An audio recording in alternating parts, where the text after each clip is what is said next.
Hoy vamos a hablar de algo que nos toca a todos muy de cerca, el estigma. Y vamos a ver cómo una nueva marca, una que podría estar escrita en nuestro propio ADN, está cambiando por completo las reglas del juego. A ver, esta historia arranca con algo que parece súper simple, una pastilla de vitaminas. Resulta que en varias ciudades del norte de Estados Unidos se ofrecieron suplementos de vitamina D a niños afroamericanos. Algo normal, ¿no? Pues para sorpresa de todo el mundo, muchos niños se negaron a tomarla. Y la razón es que necesitar esa pastilla se convirtió en una señal, en una marca visible de tener la piel más oscura. Y así, de repente, una iniciativa de salud se transformó en un estigma social. Vale, vamos a meternos de lleno en esto para entender bien qué es exactamente un estigma y cómo funciona en nuestra sociedad. En esencia, un estigma es justo eso, una característica que de alguna manera te descalifica para ser aceptado socialmente del todo. Es algo que te señala como diferente y que muy a menudo pues acaba provocando rechazo. Y si nos vamos a la literatura, está llena de ejemplos. El más famoso quizá es el de La letra escarlata. La protagonista, Esther Prynne, está obligada a llevar una A gigante de adúltera en el pecho. Era una marca pensada para avergonzarla, pero que ella al final consigue darle la vuelta. Pero la historia real nos da ejemplos muchísimo más oscuros.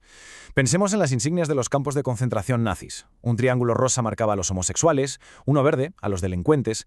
Eran símbolos para clasificar, para separar y en última instancia para deshumanizar a millones de personas. Y aquí entra en juego un nombre clave, el del sociólogo Erving Goffman.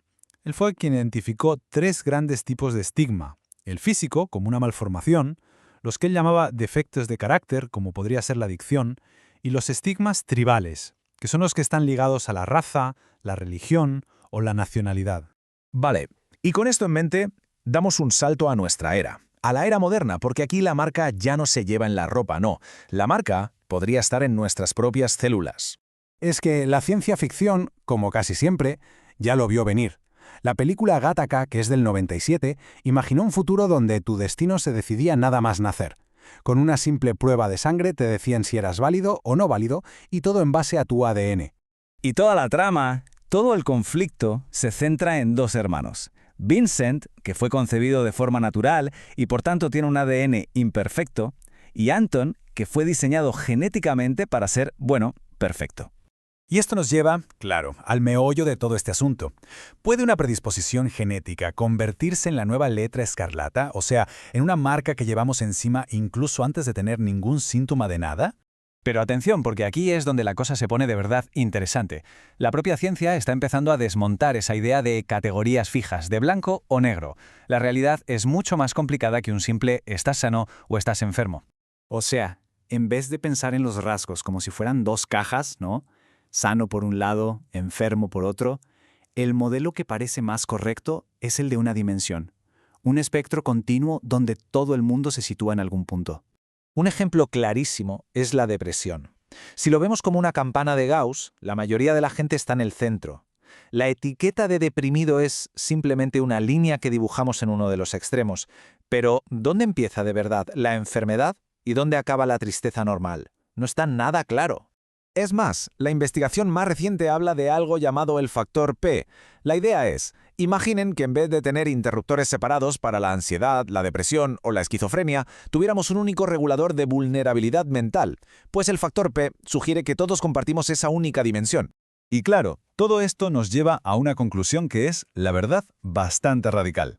Lo que hemos llamado siempre anormal no es más que una expresión de la inmensa y natural variedad genética que nos hace humanos. O sea, que ser diferente es, en realidad, lo más normal del mundo. Entonces, si todos estamos en un espectro y la normalidad es la variedad, ¿qué nos dicen los datos sobre el poder real de nuestro código genético para predecir cómo será nuestra vida? A ver, hay un dato de un estudio a largo plazo que es tremendo.